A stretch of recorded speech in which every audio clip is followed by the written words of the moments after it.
Қайырлы күн достар, бүгін сіздермен апараны қалай жасаймыз, қанша мөлшерде қосамыз, қанша су қосамыз, қандай ұн қосамыз, барлығын айтатын боламын.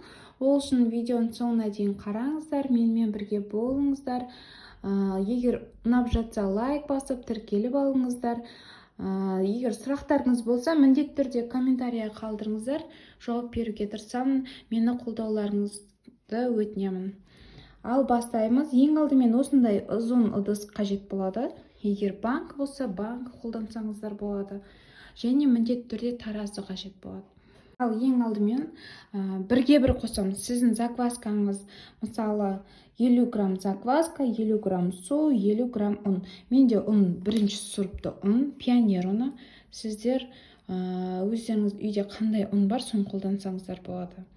Менде міндетті түрде бірақ бірінші сұрыпты ұн болу қажет. Менде бірінші сұрыпты ұн, пионер және закваска. Закваскамыз менде қолданып жүрген закваска. Қазір мынандай ұзын ыдысқа саламыз. Мен осы заквасканың барлығын қазір тамақтандыруға жіберемін.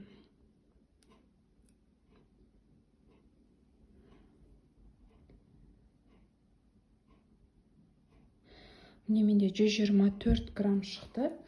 124 грамм енді су қосамыз.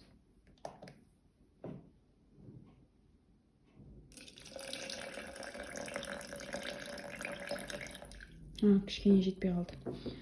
Қазір.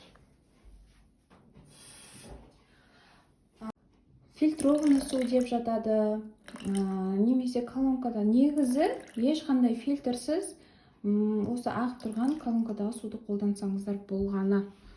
Міндетті түрде фильтрованный қажет емес. Бастысы суыңыз мұздай болу қажет, мұздай. Ең бастысы сол. Енді жақсылап араластырып аламыз.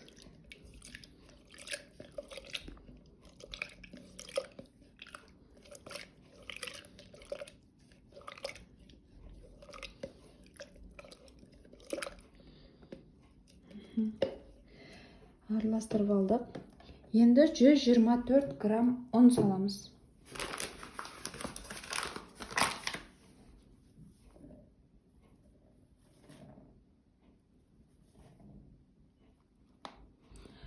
Мен бұны жаңағы 124 кішкене көбейіп кетті.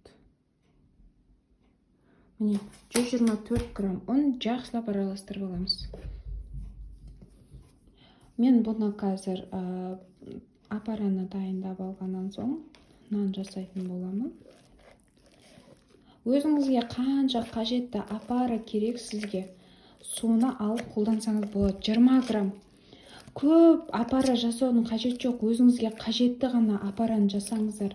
Өйткені қалып кетеді, оның бәрі не істейсіз мысалы да. Егер сізге апара 150 грамм қажет болатын болса, сіз нан жасау үшін, сіз 50 грамм апара, 50 грамм ұн, 50 грамм жаңа су қоссаңыз болғаны. Басқа ештеңе қажет емес мысалы. Не? Жақсылап араластырып алдым.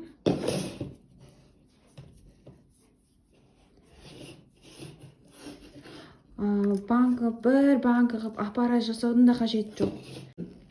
Апарамыз дайын, уже арасын қараңыздар. Мына активны болғандықтан сразу уже пузырьктар шығып жатыр.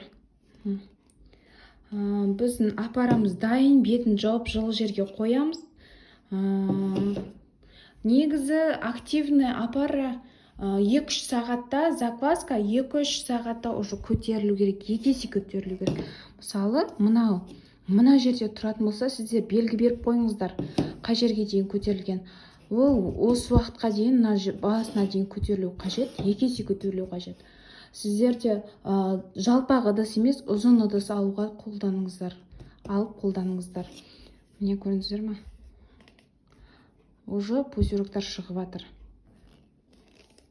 Біздің аштығымыз активны болғандықтан.